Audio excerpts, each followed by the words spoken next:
말씀 보시겠습니다. 말씀은 신약성경 마태복음입니다. 마태복음 5장 17절부터 20절까지입니다.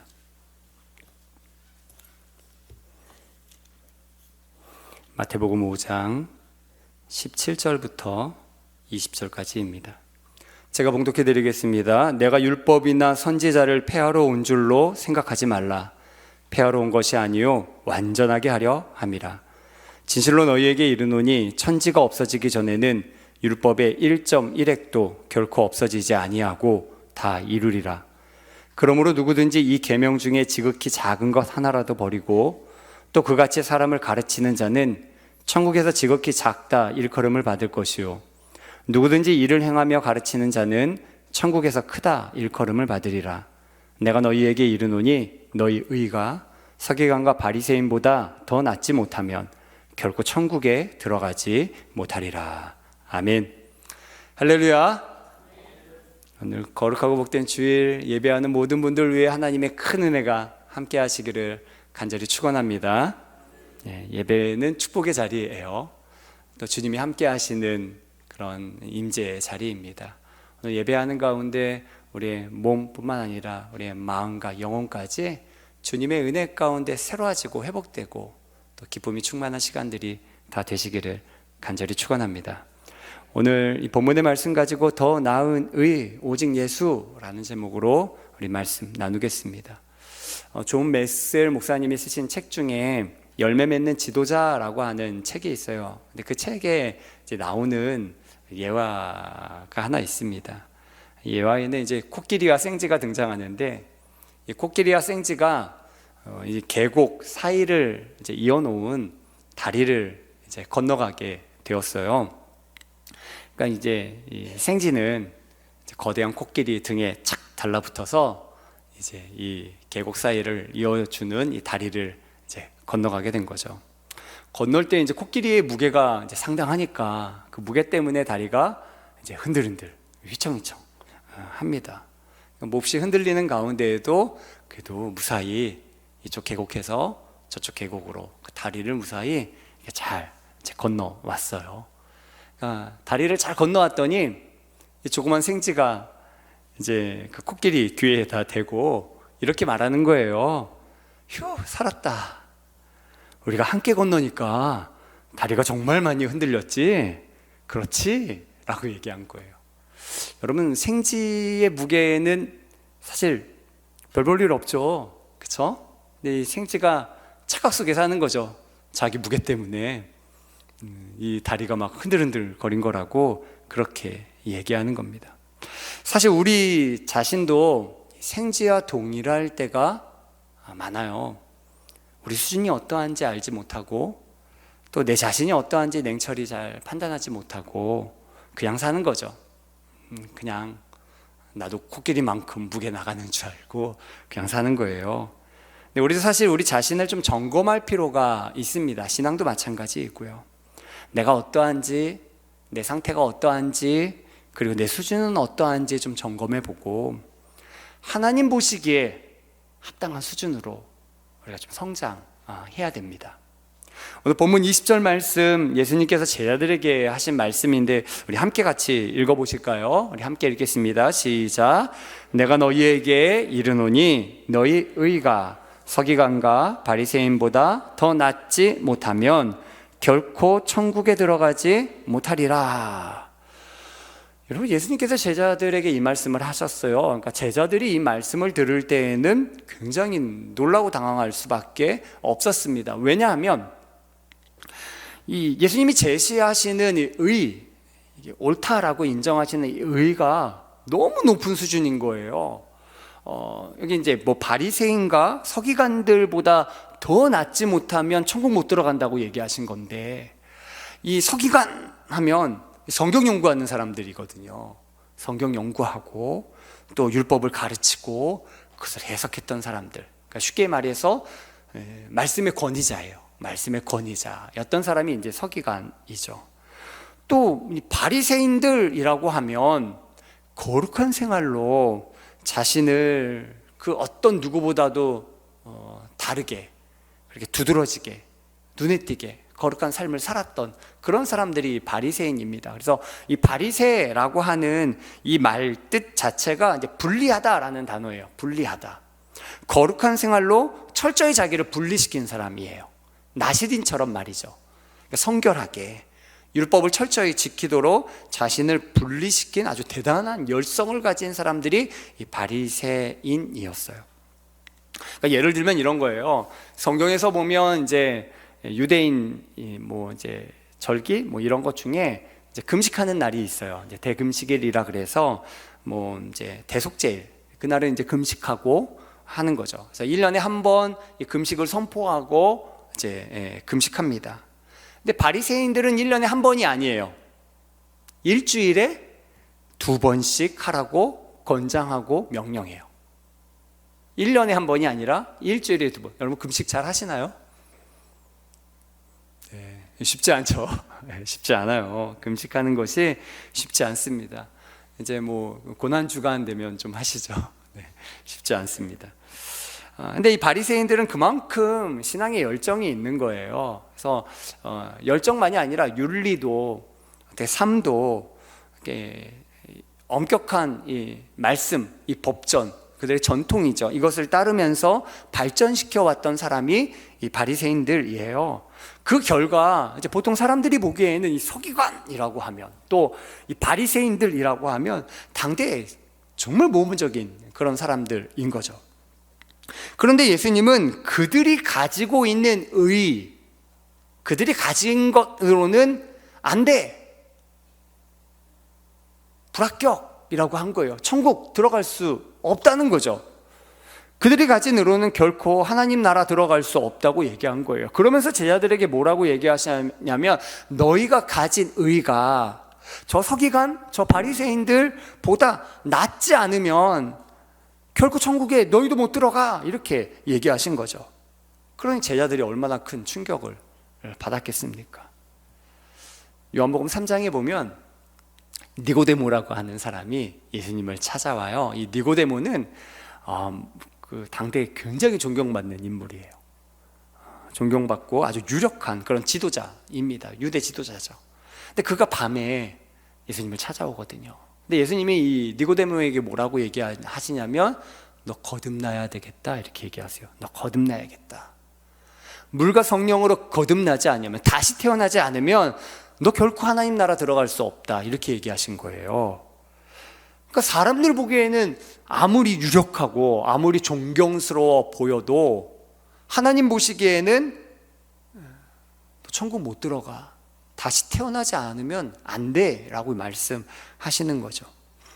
하나님 보시기에는 수준 미달이고 불합격인 것입니다. 사람 눈에는 아무리 경건해 보이고 존경스러운 그런 거룩한 사람으로 보일지라도 주님 눈에는 전혀 그렇게 보이지 않는다는 거죠. 왜 그런가요? 주님은요, 우리 겉에만 보지 않아요. 우리 속 안에까지 보는 거죠. 근데 겉은 경건해 보일 수 있어요. 우리 옆분들 한번 얼굴 잘 보실까요? 그 속 안은 볼 수 없어요. 그죠? 안 보여요. 근데 속 안에 어떤 마음을 품고 있는지, 어떤 더러운 생각을 갖고 있는지 우린 못 보죠. 우리는 알 수 없어요. 근데 누구는 아세요? 하나님은 아세요. 하나님 다 보시는 거죠. 그러니 겉은 괜찮아 보이면서 속 안에는 오히려 더럽고 추악한 것, 하나님 그것이 더 문제라고 보시는 거죠. 누가복음 18장에 보면 예수님의 비유가 나오는데 두 사람을 비교시키고 있어요. 바리새인과 세리를 비교시켜요. 그들이 기도하는 거죠. 근데 바리새인은 어디서 기도하나요? 그냥 사람들 많은 그 광장에서 다 보라고, 다 들으라고 그러면서 기도하죠. 어떻게 기도하나요? 그 기도 내용을 예수님이 그렇게 비유에 얘기하시는데 저 세리 같지 않음을 감사합니다, 이렇게 기도해요. 저 세리 같이 더럽지 않다는 거죠. 그러면서 이제 자기가 한 일을 자랑하죠. 자기는 일주일에 2번씩이나 금식하고 또 소득의 11조도 아주 잘 드린다고 그렇게 잘한 것, 그렇게 내세우죠. 하지만 그는 어떻게 보면 아까 처음 얘기한 그 예화에 실려있는 그 코끼리 등 뒤에 그렇게 탁 달라붙던 생쥐와 같은 거예요. 뭐 자기는 뭐 한 발짝도 내밀지 않은 거 아니에요? 그러면서도 코끼리가 그 무서운 다리를 흔들거리면서 다 건너간 거죠. 제 분수 모르고 나중에는 와서는 그냥 자기 때문에 이 다리가 흔들린 거라고 그렇게 얘기하죠. 이 바리새인들도 자기 분수 모르고 그렇게 기도하고 있는 거죠.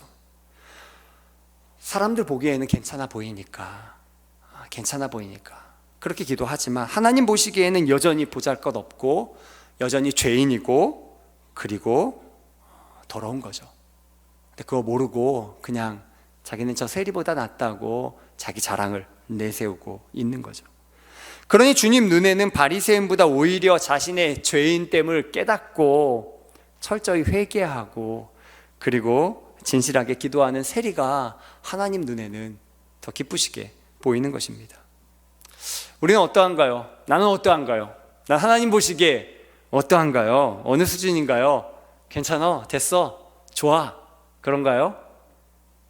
그렇게 되기를 바랍니다. 대답이 자신이 없으세요. 그렇게 되기를 간절히 축원합니다. 근데 하나님은 겉만 보시지 않으세요. 우리 속안까지 다 보시죠. 꿰뚫어 보세요. 사람한테는 괜찮은 척, 고상한 척, 경건한 척 할 수 있을지 모르겠지만 사실 우리 속안을 하나님은 다 보세요. 그러니까 우리 속안에 죄를 품고 있고 더러우면 하나님은 너 안 돼, 너 회개해야 돼, 너 거듭나야 돼, 너 다시 태어나야 돼, 그렇게 말씀하시겠죠. 그래서 오늘 본문 말씀 그 뒤로는요, 예수님께서 그 서기관과 바리새인들이 말씀을 이렇게 해석한 그 전통, 그들이 성경을 해석한 그 전통을 문제 삼으시면서 진정한 말씀의 의미, 그 율법의 의미, 즉 하나님이 그 말씀하신 그 본질적인 의도를 대조하면서 그것이 잘못된 것을 드러내 보이세요. 먼저 살인 같은 경우에는 살인한 행위 자체만이 아니라 어떤 사람도 다 살인이라고 얘기하세요. 사람 죽인 거라고 얘기하시죠. 노하는 것, 화내는 것, 미련하다고 그렇게 모욕하고 멸시하는 것도 다 남을 죽인 거라고, 살인한 거라고 얘기하세요. 간음도 그와 같아요. 간음도 음욕을 품고 보는 것 자체, 그게 바로 간음한 거다, 이렇게 얘기하시죠. 그러니까 그 행위 자체, 겉으로 드러나는 행위 자체만이 아니라 생각, 또 말, 그 마음의 어떤 숨은 그 시작되는 동기와 의도까지도 주님은 다 보고 계신 것이죠. 그게 살인인 것, 그게 간음인 것 다 보고 꿰뚫어 보시고 그렇게 그게 죄라고 얘기하시는 거죠. 그러니까 우리는 어떻게 살아야 할까요? 속 안에까지 변화되어야 하는데 오늘 예수님은 뭐라고 말씀하시나요? 17절 말씀 보면 이렇게 얘기하세요.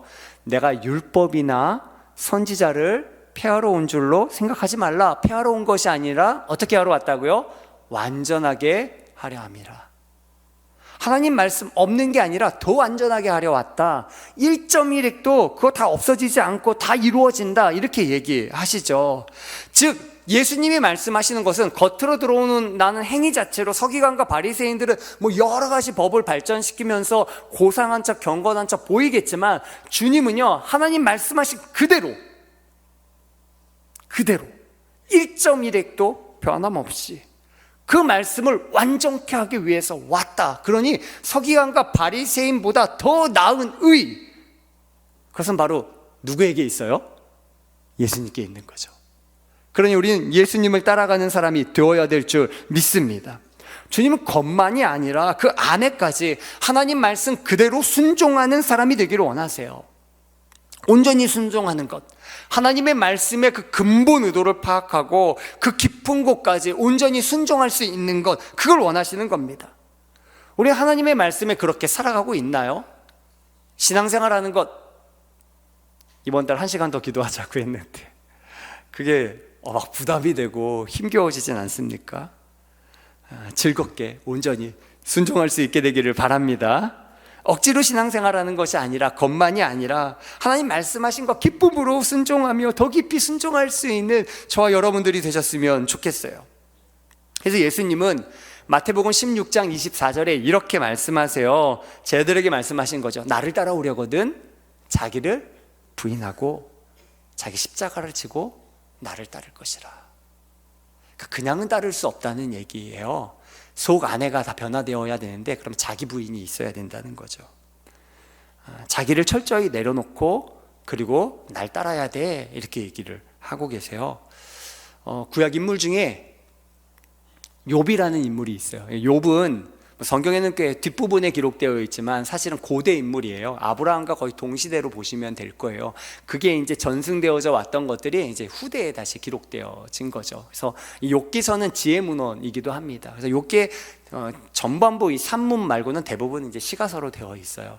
근데 하여간 이 욥이라고 하는 이 인물은요, 이 욥기서에 보면 하나님이 이 욥을 굉장히 의롭게 여기시죠. 의롭게 여기세요. 근데 그 욥기서의 한 31장 1절에 보면 욥이 뭐라고 얘기를 하냐면 이렇게 얘기를 해요. 내가 내 눈과 약속하였나니 내가 어찌 처녀에게 주목하라 이렇게 얘기를 해요. 그러니까 욥은 굉장히 의롭게 살았는데 그 의롭게 살았던 비결은 그의 마음을 잘 통제했기 때문에 그래요. 마음을 잘 다스려서. 여러분들도 마음을 좀 잘 다스리게 되기를 바랍니다. 옆분들한테 한번 말씀하시죠. 마음 좀 잘 다스리세요. 네, 욱하지 마시고요. 짜증내지 마시고요. 속하는 게 막 드러내지 마시고요. 마음을 좀 잘 다스릴 수 있어야 돼요. 다스릴 수 있어야 돼요. 마음 잘 다스려야 되거든요. 근데 욥이 그렇게 마음을 잘 다스릴 수 있었던 비결 중 하나는 뭐냐면요, 그 마음을 잘 통제할 수 있도록 보는 것도 좀 통제를 했다는 거예요. 보는 것도. 그러니까 뭐 젊은 여인 쳐다보는 게 죄는 아니잖아요. 근데 그거를 욥은 좀 제어했다는 거죠. 제어했다는 것. 예수님도 말씀하세요. 마태복음 5장 29절 30절에 보면요, 만일 내 오른눈이 너를 실족하게 하거든 떼어내버리라. 내 백체 중 하나가 없어지고 온몸이 지옥에 던져지지 않는 것이 유익하며, 또한 만일 내 오른손이 너를 실족하게 하거든 찍어내버리라. 내 백체 중 하나가 없어지고 온몸이 지옥에 던져지지 않는 것이 유익하니라 이렇게 얘기해요. 막 깜짝 놀랄 말씀을 예수님이 하시죠. 그쵸? 여러분 눈이 범죄하면 좀 빼버릴 수 있나요? 무시무시한 말씀을 예수님이 하셨어요. 근데 이 말씀에 대해서 존 스토트 목사님이라고 아주 굉장히 유명한 복음주의 신학자이기도 한 그 목사님이 이 말씀을 어떻게 해석하냐면, 이 말씀은 예수님이 굉장히 좋아하시는 구절이라고 그렇게 해석을 하세요. 왜냐하면 예수님이 이것을 여러 번 인용하셨다는 거예요.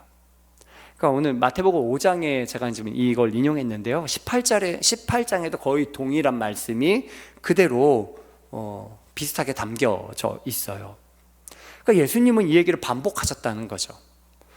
죄를 범하는 눈 빼버리고 또 손과 발을 찍어버리라고 너무 깜짝 놀랄 말씀을 하세요.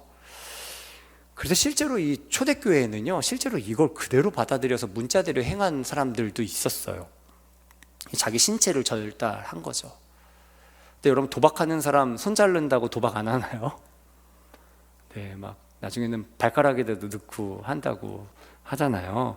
그러니까 뭐 신체 자른다고 그게 해결되는 문제는 아닙니다. 그러니까 하나님의 말씀 자체는요, 그 근원적인 것을 우리가 고쳐야 된다는 얘기를 하고 있어요.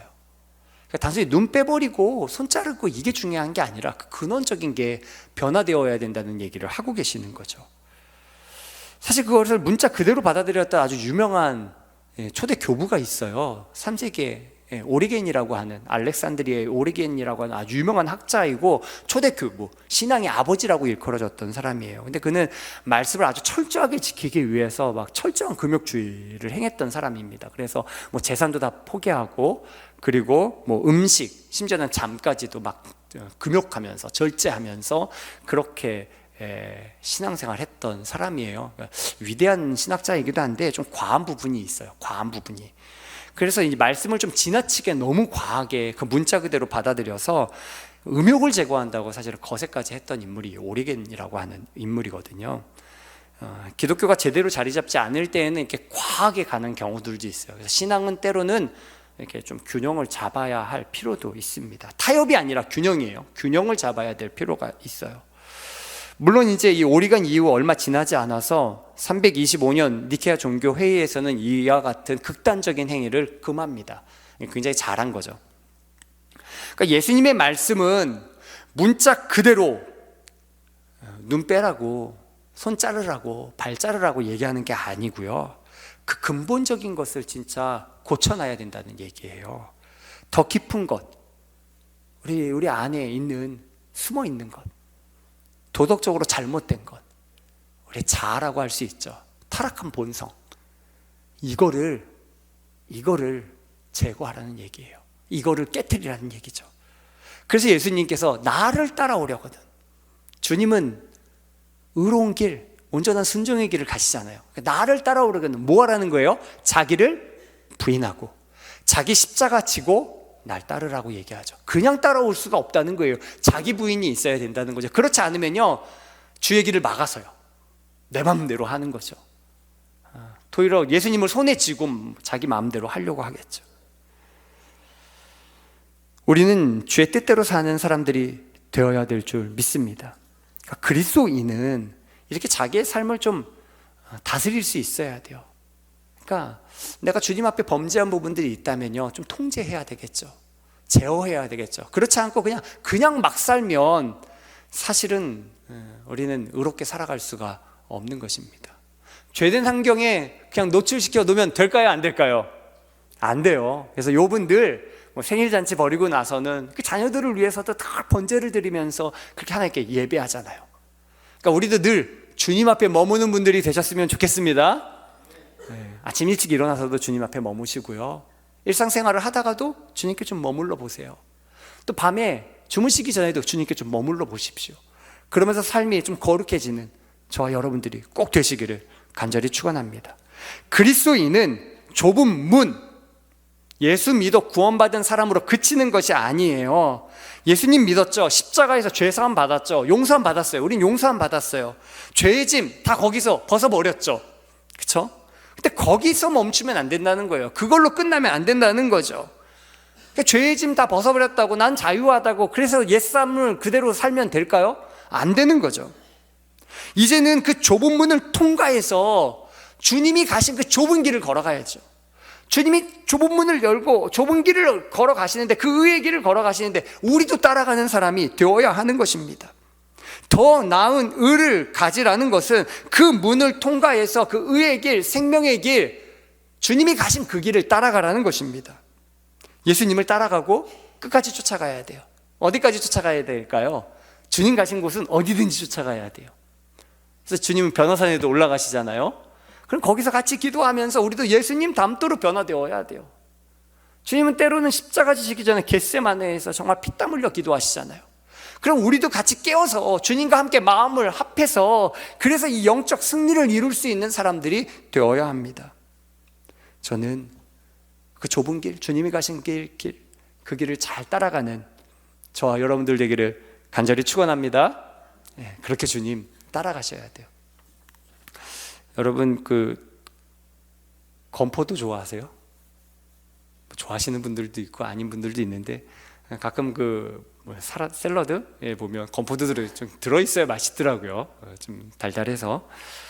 근데 이 건포도가 굉장히 유명한 곳이 이제 미국의 캘리포니아 건포도 들어보셨나요? 예요. 근데 사실 여기가요, 건포도를 원래 생산했던 곳이 아니에요. 언제 이제 건포도를 생산하게 됐냐면, 그 이야기가 굉장히 재밌어요. 1873년, 꽤 옛날이죠. 1873년 이제 9월인데요. 이제 포도 수확을 해야 되는데 그에 이제 가뭄이 좀 심했어요. 그리고 햇볕이 너무 내리쬐었거든요. 그래서 이 캘리포니아 샌호아킨 계곡에 있던 이 포도들을 수확하지 못하고 이 포도들이 가지에서 그대로 마른 거예요. 그러니 포도는 1년 농사 아니에요. 근데 그게 다 망한 거죠. 그러니 1년 농사 망쳤다고 농부들은 이제 좌절하고 이제는 포도를 다 버리려고 할 때, 그때 한 농부가 이 말라버린 포도 이거를 상품화해서 출하를 해요. 그리고 나머지는 이제 샌프란시스코에 보내는 거죠. 그런데 이 조그맣고 말라버린, 쭈글쭈글한 거잖아요. 말라버린 이 까만 말린 이 포도에서 풍기는 이 냄새와 맛이 일반 포도하고는 또 다른 거예요. 또 다른 거. 사람들이 이거 많은 관심을 보이고 그 맛을 보면서 그 소문이 입에서 입으로 전해지면서 이 샌 호아킨 계곡은요, 세계 최고의 건포도 생산지로 개발되기 시작합니다. 그래서 건포도를 생산하게 되었다는 거예요. 그러면 이런 것을 일컬어서 이제 사고의 전환이라고 할 수 있어요. 근데 우리가 주님을 따라갈 때 이런 일이 좀 일어나야 돼요. 뭐냐면 하나님의 말씀, 예수님 따라간다면 그냥 그 좁은 문에 머물면 안 되고요.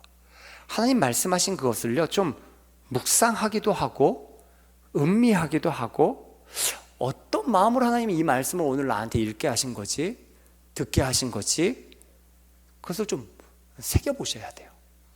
굉장히 중요합니다. 그냥 마른 포도라고 망했어, 그걸 버릴 게 아니라, 하나님 오늘 왜 이 말씀을 나에게 하시는 거지? 왜 이 말씀을 나에게 듣게 하시는 거지? 그걸 좀 묵상할 필요가 있어요. 묵상할 필요가. 그러면 그렇게 성경을 묵상하다 보면 하나님 그 말씀하신 의도, 그 뜻이 거기에서 발견되거든요. 그것이 발견될 때 우리의 굳어진 생각을 깨뜨려 버려요. 이게 쭈그러진 포도는 버릴 것이라는 것을 깨뜨려 버리면서 오히려 새로워지는 일들이 생겨나는 것입니다. 전환이 생겨나는 것이죠.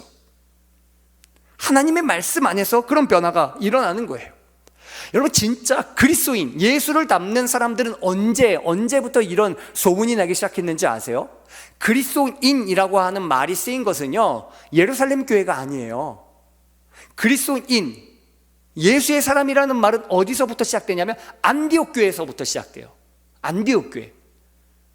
왜 예루살렘 교회에서 시작되지 않았을까요? 거기는 오순절 역사가 있었던 곳이잖아요. 마가의 다락방으로부터 시작해서 예루살렘에 놀라운 부흥이 일어났잖아요. 베드로가 설교할 때 막 3,000명이 회개하고 그 교회로 다 몰려들었잖아요. 근데 왜 예루살렘 교회에서의 변화가 아니라 안디옥 교회에 이르러서는 그리스도인이라고 하는 그 별명, 그 별칭이 여기서 두드러지게 생겼을까요? 이게 굉장히 중요한 부분이에요. 이 예루살렘 교회는요, 신앙생활 하는데요, 그럼에도 불구하고 변화가 일어나요. 변화는 일어났는데 어느 정도 틀이 있어요. 한계가 있어요. 하나님의 말씀이요, 부분적이에요. 왜 부분적이냐면, 주님은 뭐라고 말씀하셨냐면, 너 예루살렘 떠나지 말라고 얘기했고요, 너희가 성령 받으면 권능 받고 예루살렘과 온 유대와 사마리아와 땅끝까지 이르러 내 증인 되라 말씀하셨어요. 그런데요, 이 초대교회는요, 교회가 예루살렘 교회뿐이 없었어요. 초대교회, 다른 교회가 뒤늦게 생겨요. 후에 이 안디옥 교회가 생기는 거죠. 예루살렘 교회만이에요. 그렇게 막 3,000명씩 늘어나고 막 5,000명씩 늘어나고 그렇게 늘어나도요, 예루살렘 교회만 있는 거예요. 예루살렘 교회만. 사마리아까지도 가지 않고요, 흩어져 가지 않아요. 주의 말씀 그대로 나아가지 못하는 거죠. 왜 그런가요? 이 유대인들이요, 유대인들, 즉 성경을 가지고 있는 사람들, 하나님을 믿는 사람들에게는 전하기가 좀 편해요. 근데 그렇지 않은 사람들에게 예수님을 전하지를 못하는 거예요. 믿을 만한 사람들에게는 전하는데 그렇지 않은 사람에게는 못 전하는 거죠. 그 틀을 벗어나지 못하는 겁니다. 그 유대주의를 벗어나지 못해요. 그래서 예루살렘에 머물러 있었죠. 근데 하나님이 핍박이 일어나게 하면서 예루살렘을 흩어버립니다. 그제서야 흩어진 사람들, 그 중에 몇 사람이 어디에까지 오냐면 안디옥까지 왔고요, 안디옥에 온 사람들 중에 몇 명이, 이름도 언급하지 않아요, 그 몇 명이 유대인에게만이 아니라 헬라인들, 이방인들에게도 예수님을 전해요.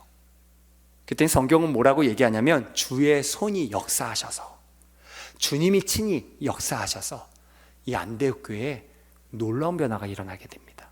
놀라운 부흥이 일어나게 돼요. 진짜 예수의 사람들이 일어나는 거죠.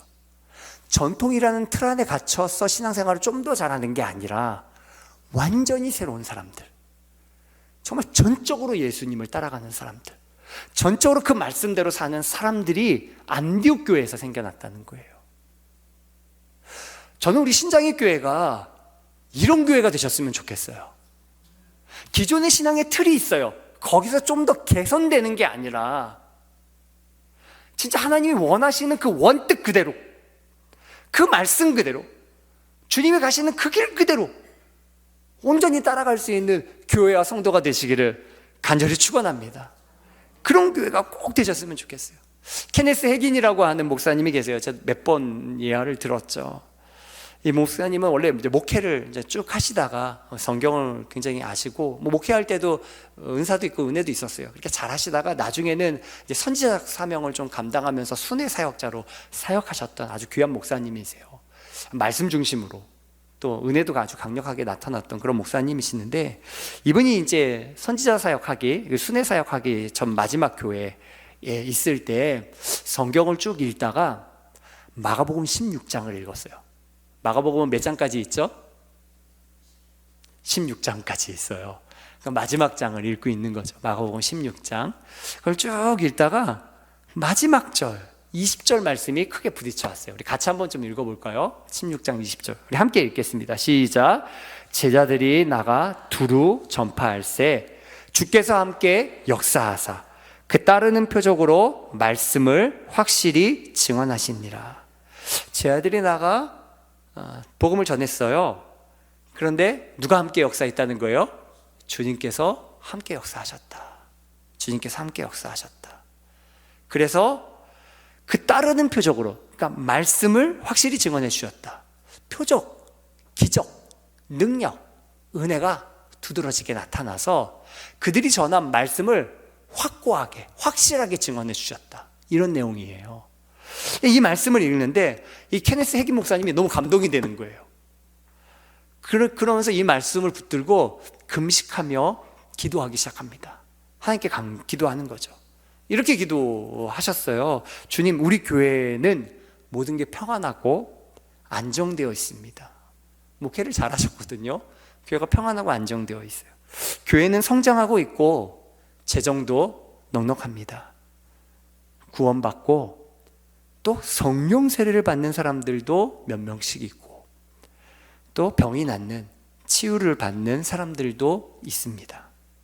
그런데 오늘 제가 이 마가복음 16장을 읽다가 이 초자연적인 표적, 주님의 능력이 함께 역사하고 나타남을 보고 지금보다 더 많이 이런 역사가 있어야겠다 하는 그런 간절한 소원이 제게 생겼습니다. 그러면서 기도하는 거죠. 금식하고 하나님께, 하나님 그런 교회가 되게 해달라고, 그런 역사가 나타나게 해달라고 기도한 거예요. 금식한 지 3일째 되던 날 주님이 말씀해 주시더라는 거예요. 뭐라고 말씀하시냐면 이렇게 말씀하셨대요. 내가 따르는 표적으로 내 말을 확실히 증거하겠다고 내가 말하였느니라. 잘 와닿지 않으시죠? 예수님이 말씀하시는 거예요. 내가, 예수님께서 따르는 표적으로 내 말을, 주님의 말씀을 확실히 증거하겠다고 내가 말하였다. 내가 말하였다. 그렇게 얘기하는 거예요. 그래서 케네스 해긴 목사님이 그 주님의 말씀을 듣고, 네 주님, 저도 압니다. 그래서 제가 지금 기도하고 금식하고 있습니다. 저도 주님이 그렇게 하시는 것을 보고 싶습니다. 그렇게 이제 주님께 말씀드리고 기도한 거죠. 그때 주님이 다시 한번 말씀하시더래요. 뭐라고 말씀하시냐면 내가 따르는 표적으로 나의 말을 확증하겠다고 말하였느니라. 똑같은 말씀을 하시는 거죠. 케네스 해긴 목사님이 네 주님, 주님이 말씀하신 것 제가 압니다. 바로 그게 제가 주님이 일하시게 하려는 그런 부분입니다.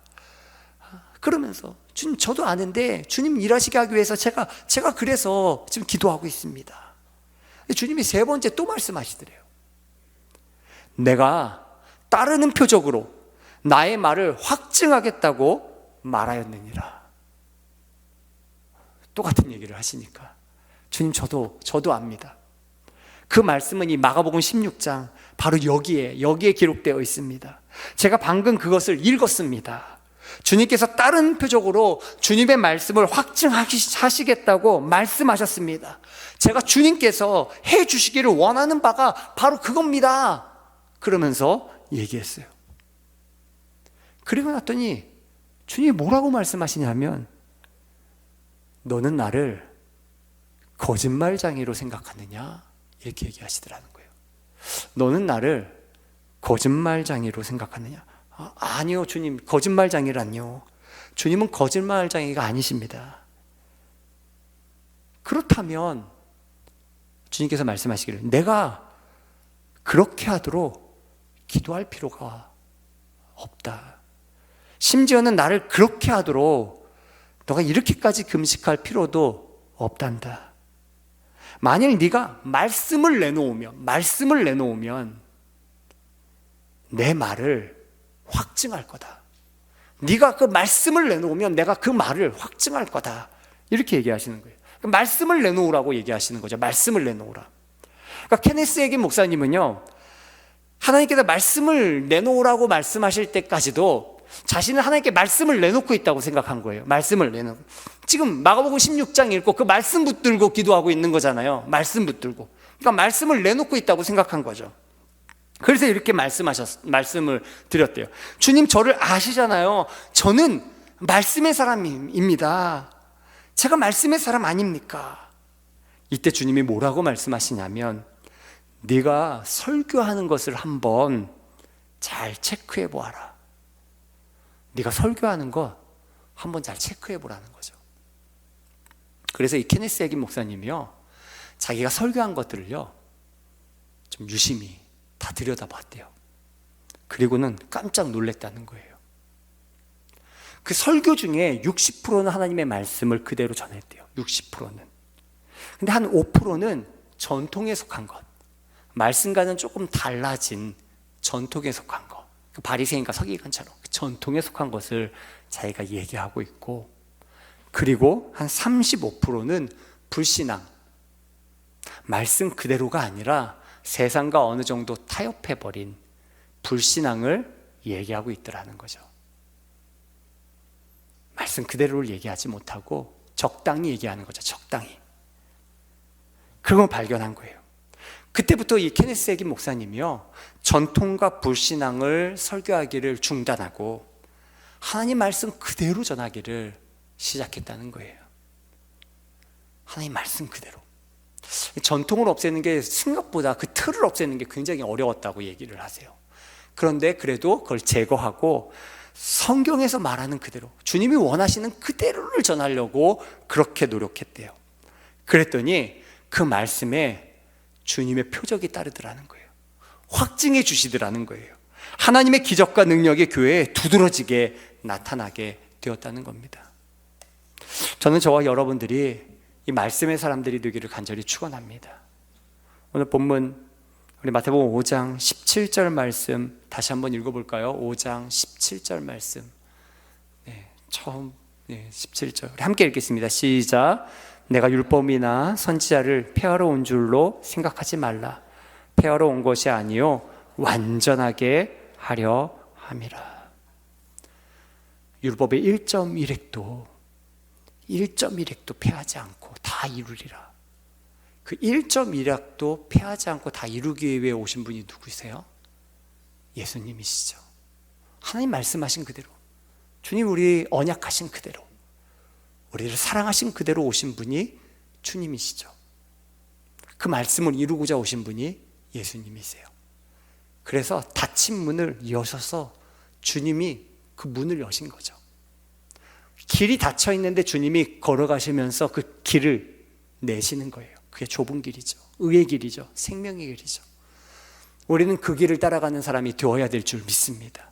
적당히 주저앉지 마시고요, 이만하면 됐다라고 생각하지 마시고요, 그러면서 세상에 편승하지 마시고요, 하나님 말씀하신 그대로를 깨달아 아는 분들이 되셔야 돼요. 하나님 말씀을 묵상해 보십시오. 주님 왜 이 말씀을 내게 지금 들려주고 계신 거지? 그냥 상식 수준으로 알고 있다고 그냥 이미 아는 말씀이라고 지나쳐가지 마십시오. 이 말씀의 본뜻은 무엇이지? 왜 이런 이야기를 하고 계시는 거지? 왜 아브라함은 이런 거지? 왜 다윗은 이러했던 거지? 묵상해 보십시오. 그러다 보면요, 하나님이 그 말씀 가운데 내 삶에 얘기하시는 것들이 있어요. 나의 삶을 변화시키는 것들이 있어요. 내 굳어진 틀을 깨뜨리는 것들이 있습니다. 그러면서 주님과 하나 되게 만드시는 것들이 있어요. 저는 저와 여러분들이 이렇게 말씀 안에서 빚어지는 저와 여러분들 되기를 간절히 축원합니다. 그렇지 못하면 너희가 그냥 적당히 사람들에게 좋게 보이는 서기관과 바리새인들 같으면 결코 천국에 들어갈 수 없다고 말씀하고 계세요. 저는 우리 신장의교회 모든 분들이 주의 말씀을 이루는 분들이 다 되기를 간절히 축원합니다. 예수님 안에 거하시고요, 주님이 오늘도 우리에게 말씀하세요. 오늘도 나에게 말씀하세요. 그 말씀을 기억하십시오. 나에게 어떤 말씀을 하시는가, 나에게 무엇이라고 얘기하시는가, 그 말씀 가지고 오늘도 주님이 가신 그 길을 걸어갈 수 있는 저와 여러분들 되기를 간절히 축원합니다. 우리 이 시간에 좀 함께 같이 좀 기도하겠습니다. 오늘 들은 말씀 기억하시면서 우리 함께 기도하실 텐데요, 주님은 말씀을 없애려고 하신 분이 아니세요. 하나님 아버지께서 하신 말씀, 그것을 완전히 이루고자 하시는 거죠. 우리의 몸속 안에, 우리의 영혼 안에 하나님 말씀하시는 것을 즐거워하고 기뻐하도록 주님 우리 안에 진정한 변화를 이루고자 하세요. 예수님 안에서, 오직 예수 안에서 그 변화를 이루시는 거죠. 그러니 우리는 주의 말씀을 붙드는 사람, 예수님을 붙드는 사람, 주님 안에 머무는 사람이 되어야 될 줄 믿습니다. 주님 안에 거하면요, 못할 게 없어요. 주님이 그 말씀을 너희가 내놓으면 내가 그 말을 확증해 주겠다. 주님이 거기 함께 하시고 능력으로, 은혜로, 기적으로 우리 가운데 역사하실 줄 믿습니다. 그러니 여러분들 그 말씀을 붙드세요. 주님이 들려주시는 신선한 그 생명의 말씀을 붙드십시오. 여러분들 영혼 깊숙한 곳에서 쏟아오르는 주님의 사랑의 메시지, 그 은혜의 메시지, 그 소망의 메시지, 그 믿음의 말을 붙드십시오. 내 상황에서는 도저히 받아들여질 것 같지 않아요. 내 상황 자체로는 그거 이루어질 것 같지 않아요. 그럼에도 불구하고 주님이 하시는 말씀은요, 1.1획도 변함없이 다 이루시는 줄 믿습니다. 그 말씀 주님이 다 이루기 하기 위해서 주님이 여전히 여러분들의 영혼 가운데 들려주고 있는 그 말씀, 그래서 여러분들로 하여금 변화산으로, 겟세마네 동산으로, 십자가로, 저 부활의 동산으로 여러분들을 이끌어가고 계십니다. 그 주님과 함께 그 길을 걸어갈 수 있게 되기를 바랍니다. 주의 말씀 붙드시고 예수님 붙드시고 승리하는 저와 여러분들 되기를 간절히 축원합니다. 이 시간 주님의 이름 3번 부르짖고 우리 간절히 통성으로 기도하겠습니다.